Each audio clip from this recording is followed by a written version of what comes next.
Hello everyone, welcome and welcome back to my channel again. तो कैसे हैं आप सभी? आई होप आप सभी की क्लासेस बहुत अच्छे से चल रही होंगी। मेरे पास बहुत सारे कमेंट्स थे कि दी हमारा जो यूपी जीईटी या एम्स का जो एग्ज़ाम है बहुत ही नज़दीक है, तो क्या आप हमें प्रैक्टिस करा सकती हैं जीके के एमसीक्यूज़ की। मैंने ऑलरेडी क्लासेस अपलोड की हुई हैं, तो उन पर काफ़ी अच्छा रेस्पॉन्स है और आप लोगों के कमेंट्स थे कि और क्लासेस लाइए। तो आप लोगों का जो एग्ज़ाम है वो 3 से 4 दिन आपके एग्ज़ाम में बाकी हैं, तो आपको बहुत ज़्यादा एमसीक्यू प्रैक्टिस करने की नीड है।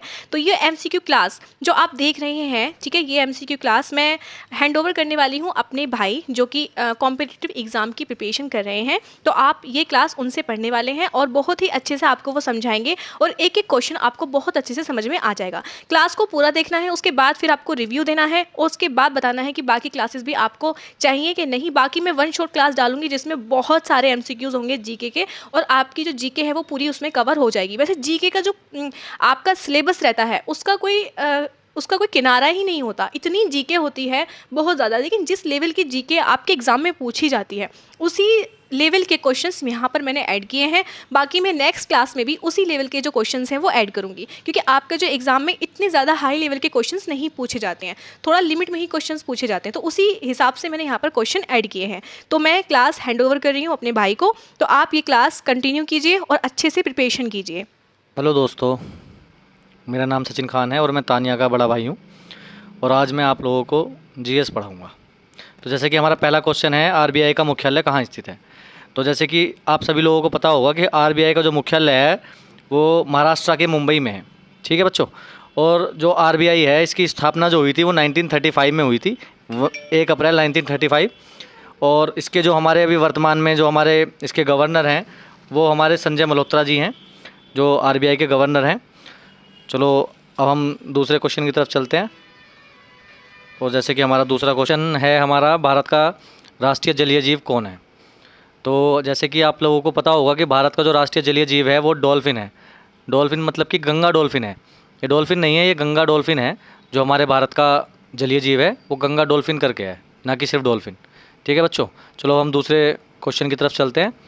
और जैसे कि हमारा नेक्स्ट क्वेश्चन है, भारतीय अंतरिक्ष अनुसंधान संगठन इसरो का मुख्यालय कहाँ है। ठीक है, तो जैसे कि इसरो है, इसरो का जो मुख्यालय है वो हमारे बेंगलुरु में है, कर्नाटका के बेंगलुरु में इसरो का मुख्यालय है। और जो इसरो की जो स्थापना हुई थी वो 15 अगस्त 1969 को हुई थी। ठीक है बच्चों, 15 अगस्त 1969 को इसरो का मतलब स्थापना हुई थी। ठीक है, और आपके पेपर के लिए इतना ही काफ़ी होगा कि,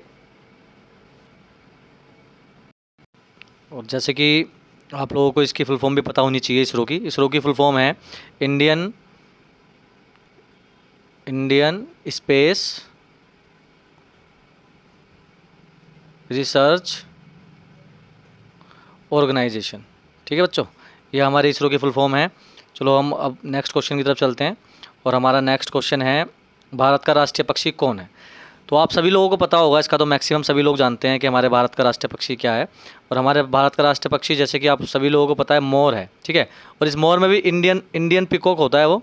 ठीक है, ये भी इंडियन पिकॉक होता है, लेकिन क्वेश्चन में आपको पिकॉक ही मिल जाएगा, वो भी बहुत है। ठीक है, इंडियन पिकॉक। ठीक है बच्चों, इसके बाद हम अपने नेक्स्ट क्वेश्चन की तरफ चलते हैं। और हमारा नेक्स्ट क्वेश्चन है, भारत का राष्ट्रीय वृक्ष कौन सा है।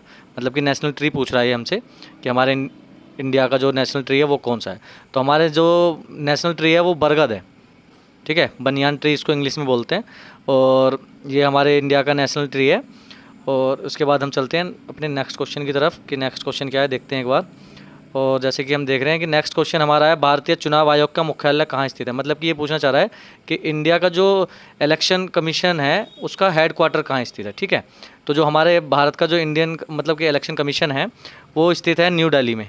ठीक है बच्चों, तो न्यू दिल्ली में स्थित है। इसका काम क्या होता है कि ये राज्यसभा और तुम्हारे जो केंद्र के इलेक्शंस होते हैं वो कराती है, और राष्ट्रपति और उपराष्ट्रपति का इलेक्शन कराने का काम इसी का होता है।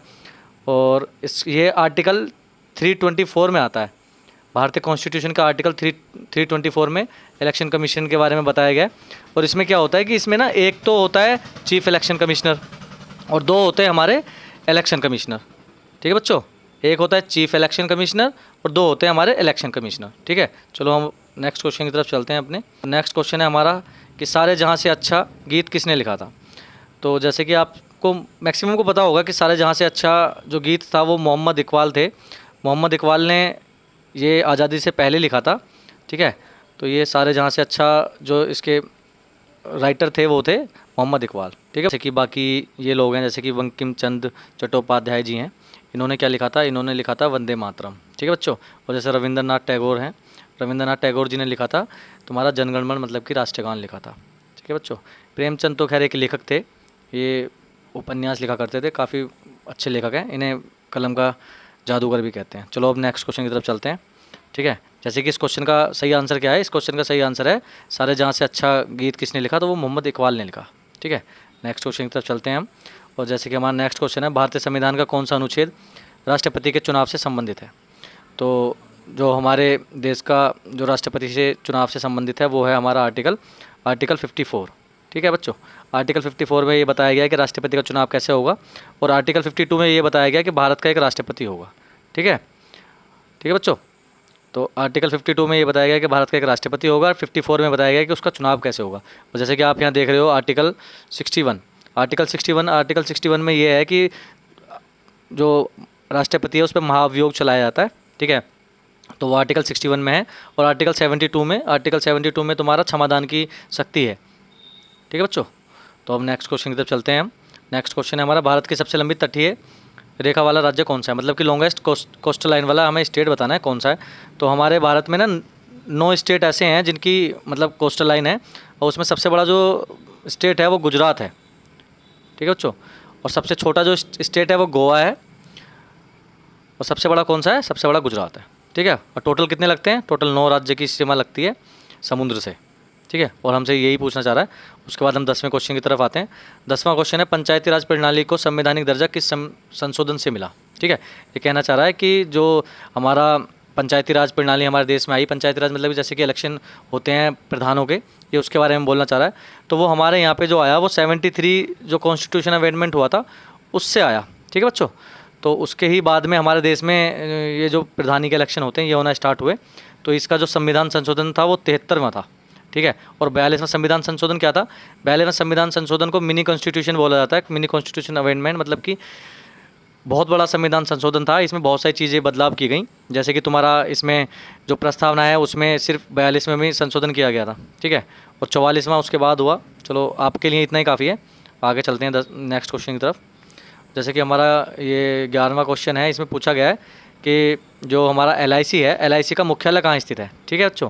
तो LIC का जो मुख्यालय है, LIC का मुख्यालय मुंबई में स्थित है, ठीक है।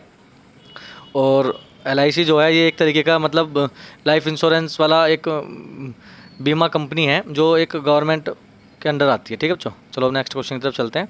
और हमारा नेक्स्ट क्वेश्चन है, भारत छोड़ो आंदोलन का नारा किसने दिया। तो भारत छोड़ो आंदोलन का नारा जो था ये हमारा दिया गया था महात्मा गांधी जी के द्वारा, ठीक है। और महात्मा गांधी जी ने अंग्रेज़ों के लिए बोला था कि भारत छोड़ो, ठीक है, तभी ये भारत छोड़ो आंदोलन दिया था, ठीक है बच्चों। इसके बाद चलते हैं अपने नेक्स्ट क्वेश्चन की तरफ। नेक्स्ट क्वेश्चन है हमारा, भारत का राष्ट्रीय ध्वज किसने डिज़ाइन किया, मतलब जो हमारे इंडिया का जो नेशनल फ्लैग है जिसे हम तिरंगा बोलते हैं, तो ये किसने मतलब इसको बनाया किसने था, किसने बताया कि ऐसा होगा वैसा होगा।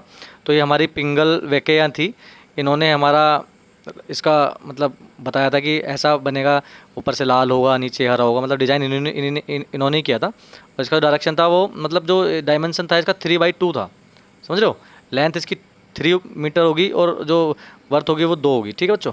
इसके बाद हम नेक्स्ट क्वेश्चन की तरफ चलते हैं। नेक्स्ट क्वेश्चन हमारा है, ये पूछ रहा है कि केंद्रीय अन्वेषण ब्यूरो मतलब कि CBI का मुख्यालय पूछना चाह रहा है कि CBI का मुख्यालय कहाँ स्थित है, ठीक है बच्चों। तो CBI का मुख्यालय जो स्थित है वो हमारा न्यू दिल्ली में स्थित है, ठीक है।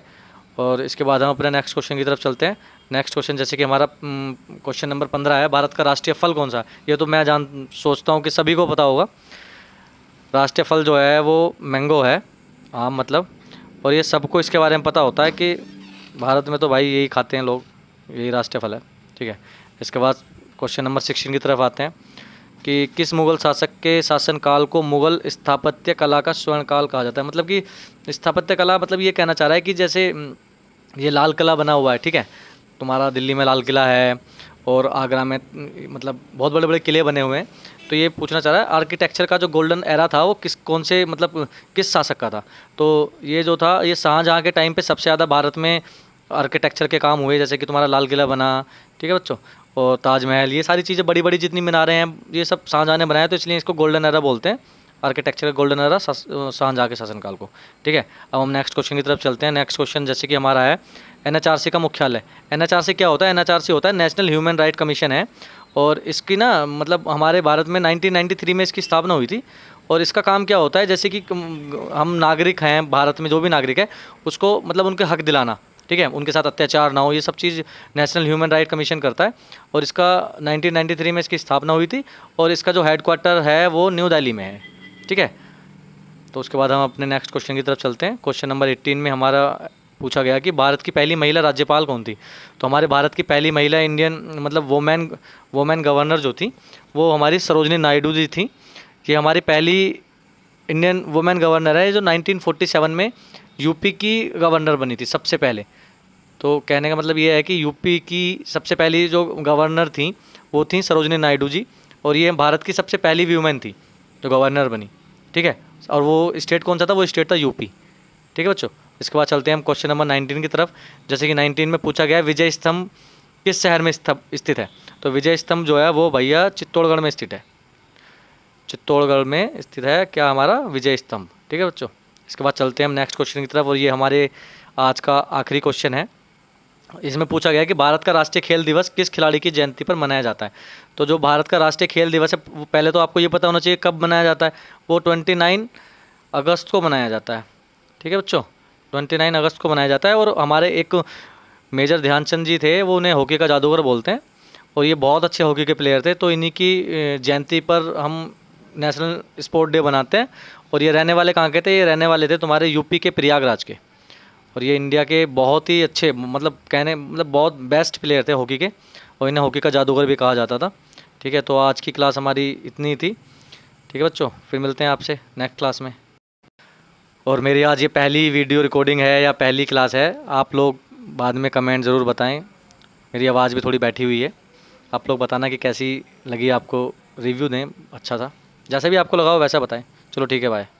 तो आप लोगों को ये क्लास कैसी लगी ज़रूर बताना। और हाँ, टेलीग्राम पर मैं इसका PDF आपको शेयर कर दूंगी, वहाँ से जाके आप लिंक पर क्लिक करना। मेरे बायो और डिस्क्रिप्शन में आपको मेरे टेलीग्राम चैनल का लिंक मिल जाएगा, वहाँ से मैं आपको PDF प्रोवाइड कर दूंगी। बाकी आपको मेरे भैया की क्लास कैसी लगी प्लीज़ मुझे रिव्यू ज़रूर देना। बाकी क्लास भी मैं इन्हीं से फिर रिकॉर्ड कराऊंगी अपने GK की, क्योंकि GK बहुत इंपॉर्टेंट है, आपके एग्जाम के नज़रिए से बहुत ज़्यादा इंपॉर्टेंट है। तो इनसे थोड़ी GK अच्छी आती है भैया से, तो मैंने इसलिए सोचा कि आप लोगों को पहले एक बार भैया का जो क्लास है वो दिखा दिया जाए, ताकि आप लोगों को समझ में आ जाए अच्छे से GK। बाकी इनके आंसर की आपको लास्ट में मेंशन की हुई है, बाकी आप जाके चेक कर लेना राइट ऑप्शंस। ठीक है, तो मिलते हैं मेरी नेक्स्ट वीडियो में, और अगर और क्लासेस चाहिए तो मुझे कमेंट ज़रूर करना। Thank you so much.